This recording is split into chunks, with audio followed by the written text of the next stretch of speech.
Hi, everyone. Welcome to Doc episode 21. We're so excited to present today a continuation of our sugar series. So this is episode part 2 of sugar. Today we'll talk about hemoglobin A1C and continuous glucose monitoring. We'll mention a couple other topics as well. So if just a little intro here, if you like our videos, please hit the like button and be sure to subscribe so you hear about all our future episodes. And without further ado, I'll pass it over to Abbas to kick it off. Hello, everybody. On the last episode, we discussed about the history of the sugar. As we mentioned previously, the sugar was around about 4000 BC, and when it got crystallized about 2500. That's where the export of the sugar from India to Middle East, China has developed. During the initial phase, mostly this was used as medicine until maybe 800-900 years ago, when through the Moorish, as then other math came to Europe, and then as 1600, when the New World was discovered, the sugar was brought to Caribbean as well as Brazil, and that was one of the main unfortunate force of slavery. And since then, the sugar has become a household in most of the houses. And for the past couple hundred years, the sugar was also produced from beets, and for past 85 years from corn, high fructose corn syrup. And the consumption has gradually increased from 1700, about 2 pounds per person in the United States, to 1800, about 9 pounds. And today we consume more than 150 pounds of sugar per year in the United States.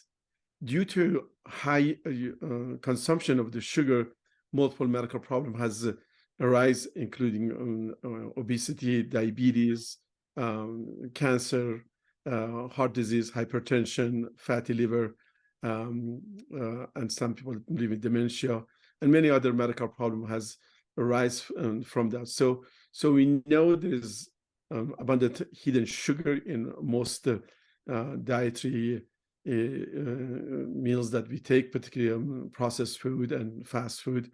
So today we're going to be focusing on, now we know about that, how we measure the sugar. There's many methodology that how to measure the sugar, and this way personally be in charge of your own sugar, as well as how to monitor your previous as well as present sugar.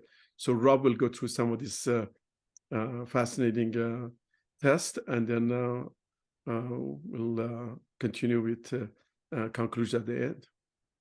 Yeah, thanks, Abbas, for that summary. And yeah, the measurement of glucose in the blood is actually a pretty major medical advance. And years ago, it was a major endeavor to measure someone's glucose. You needed an instrument the size of a refrigerator. It cost hundreds of thousands of dollars. It was quite a big deal. But now, as you'll see here in a few minutes, you can actually do it at home, either with a glucometer, little prick of the finger, or something called the continuous glucose monitor, which I'm wearing today. And see if you can see it here. It's a little device that you can it's covered right now. It's got a cover on it, but that's a continuous glucose monitor that I wear just to track my blood glucose. And we'll talk about why I do that, and what I've learned about that.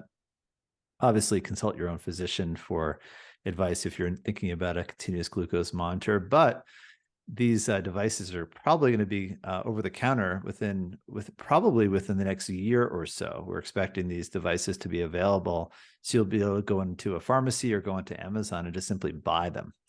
And so that'll make it a lot easier to measure these measure glucose, and also other metabolites like lactate and other things are going to be measurable as well in the not too distant future. So And the big one, of course, is Apple's coming up with transdermal glucose monitoring, which is actually in existence. It actually does work.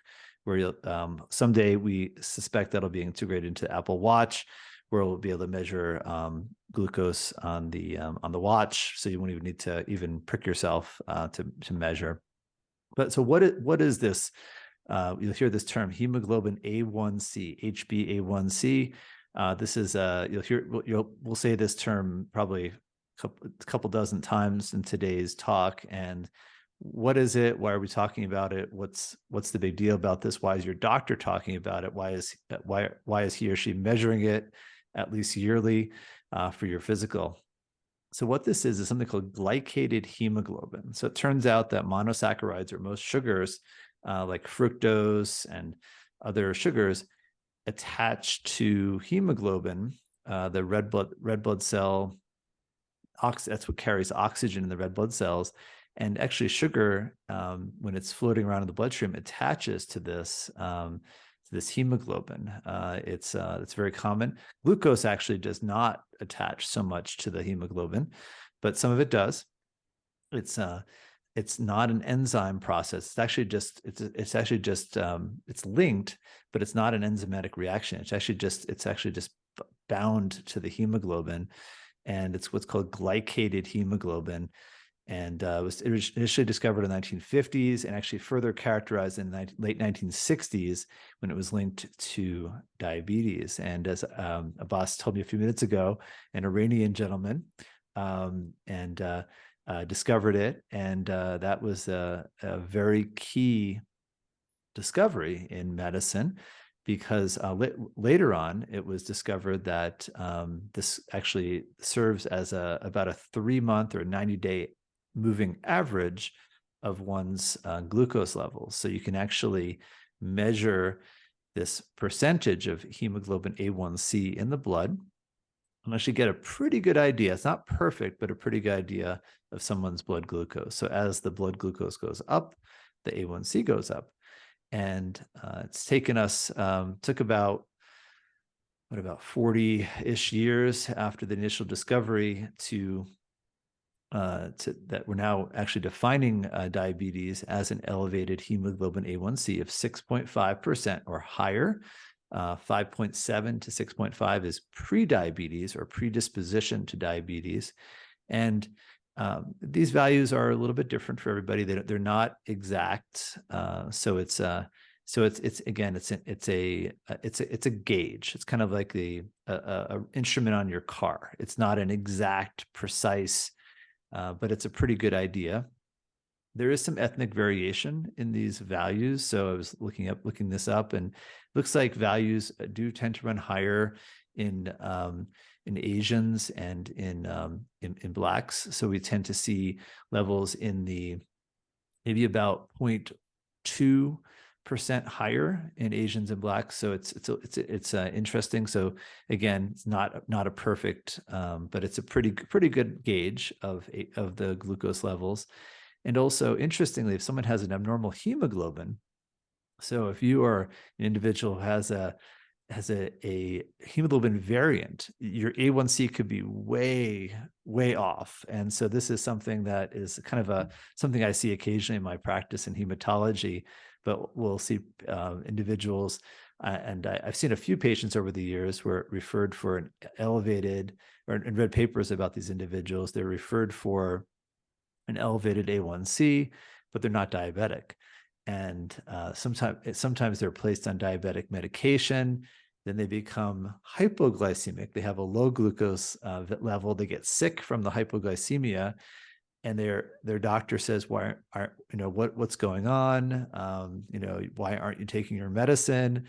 I gave you this medicine. Why aren't you taking it?" The patient is taking the medicine, but it turns out they have a variant hemoglobin. So that's a rare situation, but it does. And also people with sickle cell and other anemia can also falsely obscure hemoglobin A1c, right? That is true. Yes, the A1c can be a little bit off in those individuals with because sickle cell is another variant hemoglobin S, and that is can also cause a little bit variation in the A1c. as well.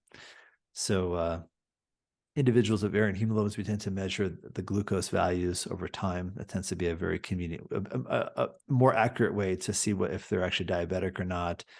We may not use the A1C or just use the A1C as a data point, but not rely on it as much as to make a full diagnosis of diabetes. The one of the best ways to actually diagnose diabetes is the 2-hour glucose challenge, where you actually drink it's like a soda, or it's a fixed amount of glucose. Say, for example, um, I think it's like 200 milligrams of glucose. It's a good dose of glucose. And don't quote me on the amount, but it's a dose of glucose. You drink it, and then measure the glucose after that at certain fixed intervals, typically 2 hours after the glucose is given. And I think it's 50, might be like 50 grams of it might be about 50 grams of glucose right after, and then that's actually one of the standard ways to measure and diagnose diabetes.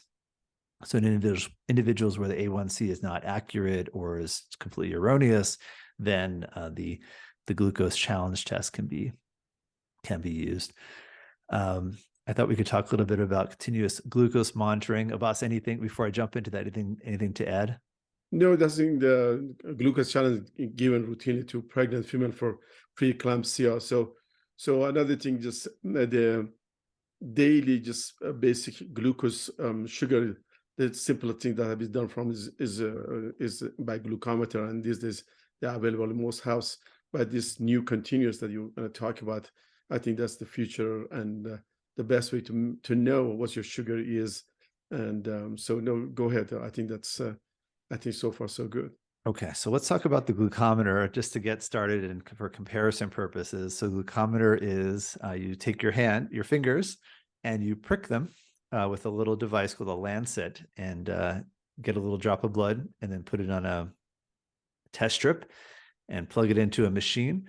And that uses light to then measure the glucose value in that sample. And that value, they're pretty accurate. Those values within a certain range, from about 50 to several hundred, you can get a pretty good value. Once you're out of range, then you have to get a blood or a serum glucose value.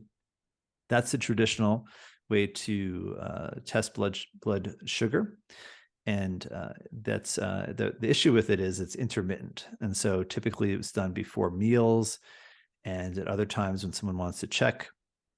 But obviously you can only do it maybe 10, maybe 5-10 times a day. Otherwise your fingers are going to be pretty painful, and you're not going to be too happy about pricking your finger every couple hours. So technology has been developed to look at what's called interstitial glucose. So this is glucose in the fluid surrounding muscle cells.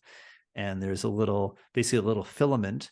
This is the applicator for a continuous glucose measuring device. You can kind of see it here. It's a little bit, this is the device that you use to insert the filament for continuous glucose monitoring. This is a company called Dexcom. And basically what happens is you put this device on the arm, say, for example, like this, and then push the button, and then it applies a continuous glucose monitor filament into your arm. It can be used you can put it in the tricep area or in the abdomen, and this little filament just sits in the muscle. And then you apply a transmitter to that sensor, and then it just directly goes to your phone, and then you can get continuous data. Every couple of minutes, it'll let you know what the glucose value is. And so this has been something that can be used traditionally for type 1 diabetics. Those are individuals who produce no insulin, and so they will need to monitor their blood glucose very closely and administer insulin to themselves. Can also be used with an insulin pump, so that now the apps can be tied into the insulin pump software, and so you can actually program your insulin pump if you're eating, there's a glucose spike, the pump can then administer the insulin immediately. It's kind of simulating a pancreas. It's pretty cool. It's and definitely for type 1 diabetics, they can get very tight control of their blood glucose, which is really I mean, that's a major advance for people with diabetes. And so that's something that is now available for individuals. Also individuals who have type 2 diabetes or pre-diabetes like myself who have I have an A1C of currently 5.9, and so I'm working to try to get this level down, and to really study the effect of certain meals and foods and how to and the timing of meals, how to it's really interesting, and I'll show the app here in a second. We can share it and see what my data is for today. So Rob, in glucometer, I know if it's more than 400, it is inaccurate. With this one, is there any limitation that when sugar goes high, is there any discrepancy between the sugar and the monitor? Has that been any report on that? I'm not sure about that. I can tell you that the range on the app goes from about 50 to 400. I Okay, believe it's accurate within that yeah, range, but out probably. of that range, it's I don't think it's accurate anymore. Also, we're not measuring serum glucose with this. It's interstitial glucose, which closely tracks serum glucose, but it's not exactly the same thing. Okay.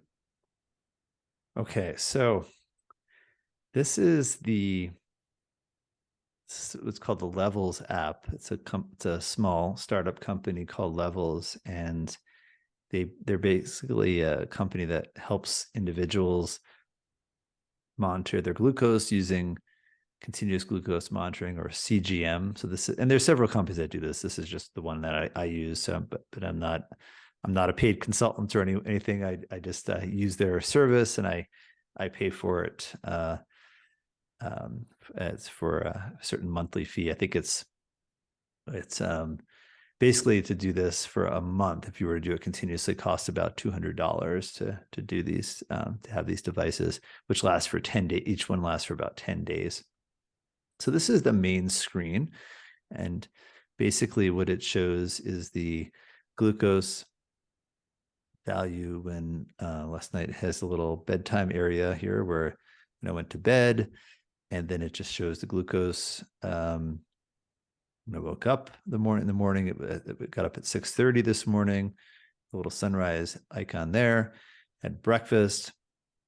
Then I did actually eat some oatmeal this morning, and had a little spike, and then actually got a double peak, which was a little bit unexpected. Usually I work out in the morning, but I didn't this morning because we were going paddle boarding, so I worked out a little bit later. But I ended up getting that double spike, and actually got a triple little hump after that, and then basically, as you can see, I didn't log lunch, but I'll log my lunch here in a second. You can see how that works. So if you wanted to log a meal, you just hit the little plus sign, and you can put in the food that I ate. Say, for example, I ate zucchini. I ate zucchini for lunch, and also some sardines. So you just put the time in. I ate it. It's roughly 12:30. And ask you to pick the ingredients that I ate in that. And basically it's looking that you can put the ingredients in. And then what it'll do is, once you have this all, it'll calculate what's called a zone score.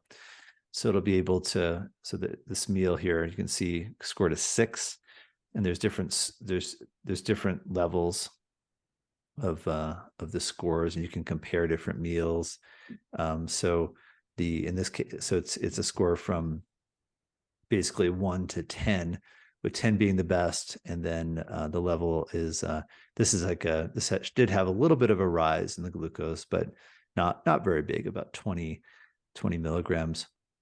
You can also compare different meals.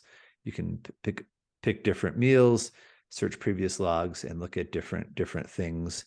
And you can kind of compare for example, the other day I did eat, we went to an Italian restaurant, got some dessert, and so you can so you can see how the zucchini sardine did much better than the dessert that I had ordered, and the lasagna, obviously, which had a huge spike.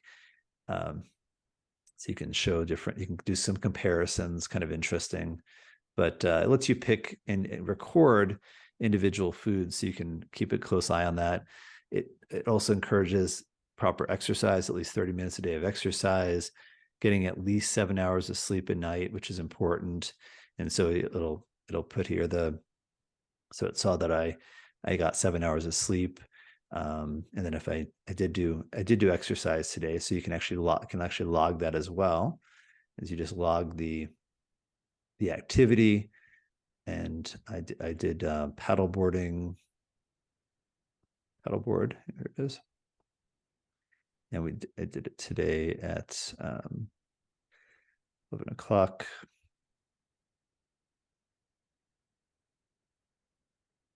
And then to about 1:30. See, and you can then basically it'll account for that. If the exercise was strenuous, then sometimes we'll see a transient increase in the glucose with strenuous exercise. It's actually pretty normal. And then basically you can look at your data here and see the different meals, the different responses and then you can look at, so for today, my average glucose was 93. Standard deviation of the glucose values was 15. Ideal is around 12, but 15 is not bad. I did have one glucose spike of 1 hour and 14 minutes. And it shows what I ate. So that's the idea. I think it's a very interesting technology. This has helped me to figure out what foods I should and shouldn't eat, and also have just some idea of what the impact is. Abbas, do you have a question?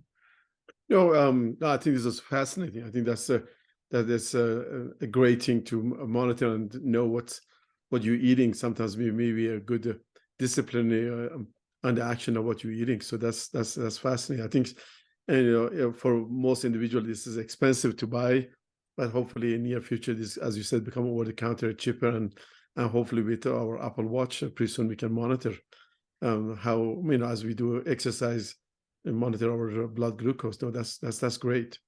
Yeah, and this is something that doesn't need to be done on a very frequent basis. For most individuals, what I've heard is that about 3 to 4 weeks of monitoring, you can get a pretty good idea. And that I would agree with that. Pretty good idea of what You're talking about 3 to 4 weeks a month, or 3 to 4 weeks total. Yeah. total. Just Yeah, being okay. able to get a sense So of what you're eating. yeah.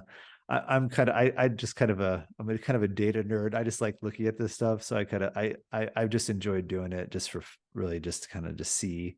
And then you can also you can gamify it a little bit too, where you can introduce, for example, if you eat something and then exercise, you'll notice that doesn't cause as much of a rise in the glucose. That's a little trick that you can do to help just to avert or reduce the peak a little bit. Another little trick that you can learn to do. And yeah, there's something called the Hawthorne effect. So that behavior changes when you're being watched. And so that's, I think, a little bit of the Hawthorne effect here is that, if your glucose is going to spike, well, maybe maybe I won't eat that, or I'll pick something different. For example, tomorrow I probably will not eat oatmeal for breakfast, because I know that today it caused a pretty big rise. Just some general observations that sleep definitely usually makes a huge difference, and Abbas is going to talk a little bit about that later. But definitely, if I slept poorly, or very few hours, even 3, 4 hours, glucose is high, about 10 to 20%. That makes a huge difference. The some foods that I thought were healthy, and I think are still healthy for most individuals, like oatmeal and rice, can be huge spikers. So just be aware of that. Oatmeal and rice for some individuals, and potato can be a huge spiker. And so that's something that I definitely learned when using this technology. Also, the timing of meals can be important. Some individuals are more sensitive for insulin sensitive in the morning. Some are more insulin sensitive in the evening. Most individuals are more sensitive in the morning.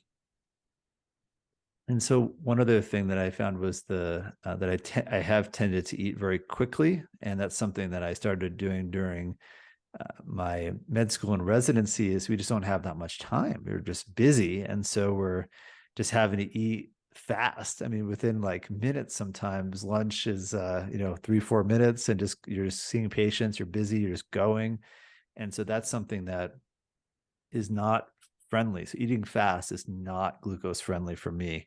And so that's something that I did recognize with this. And so eating slowly, chewing one's food, putting the fork down between bites. And that just makes a huge difference. And I've had some meals where I've spent, 30, 40 minutes eating, having this conversation with my wife or friends. And you'll notice that the glucose doesn't go up nearly as much, even with the same food. And so the rate of eating can also make a difference. So yeah, lots of little things like that. Exactly.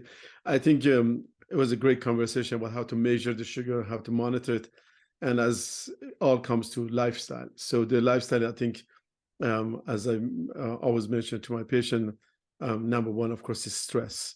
The more you control your stress, as you says, a lot of people have said they go to Europe and they eat a lot of food and they feel like the sugar is a lot more monitored than here. Again, taking time, chewing the food, selecting the food, how fresh it is, and enjoying the meals. That's one thing. Exercise is very, very interesting. That if you just, and I always recommend to most of my patients, at least in the evening or not every day, go for a walk. Even 10 minutes walk after the meals will decrease your sugar by 12%. If you do moderate exercise for half an hour a day, that will reduce your sugar by 30%. So these are all interrelated with how what we do, avoiding the sugary drinks and choosing the right meal. And next time we're going to talk about many different food with their glycemic effects. So then we can choose our food properly. But in general, I think now we know the history of the sugar. Now we know how we measure it, and the effect are tremendously, from hydration with adequate water, sleep adequately, taking time during the meals, exercising, and all of these things will affect our blood glucose, and that will prevent many diseases, as we discussed, from the obesity to hypertension, fatty livers. Another thing I think is, for me, is very, very important, following the circadian rhythm, the as many this diet or fasting, mimic diet or fasting, is the evening meals. I think the evening meals should be, again, the smallest meals, since we sleep, and if we eat so much, particularly within a few hours of meals, we get acid reflux, then consequently we don't get a good night's sleep, then consequently the sugar will be elevated, and then people, they don't have a good breakfast. So I think some behavioral modification and lifestyle modification will help us. And then on the next episode, we'll discuss individual meals with the glycemic effect, and hopefully that will help you to monitor your sugar, and as well as better living. And I think we should also delve into that circadian rhythm a little bit. It's a modern lifestyle, and those big dinners has become a normal Enemy of part. life. Yeah, Yeah. it's just every day. Everything is dinner, dinner, dinner, and those are most our calories. We're giving a huge amount of calories right before bedtime, and there's also alcohol. There's desserts. I mean, there's it just the glucose load can be Phenomenal. Yeah. phenomenal. Yeah. Especially if you're eating like Italian food or something that has a huge amount of carbs, and so it's Yeah, definitely. As a boss said, it's lifestyle choices, and it's we have to, of course, live, and we have dinner meetings and whatnot. Those are all things that we sometimes can't control, but we can choose what we eat and the amount that we eat. And so, for example, my wife and I have started taking, eating half and bringing it home and having it for lunch the next day because it is sometimes a huge portion. And just or going for a short walk after dinner, it just makes so much sleep better. Make sure you're more comfortable, and then consequently, you'll be better eating more breakfast. So we'll delve to this more in detail in next few episodes.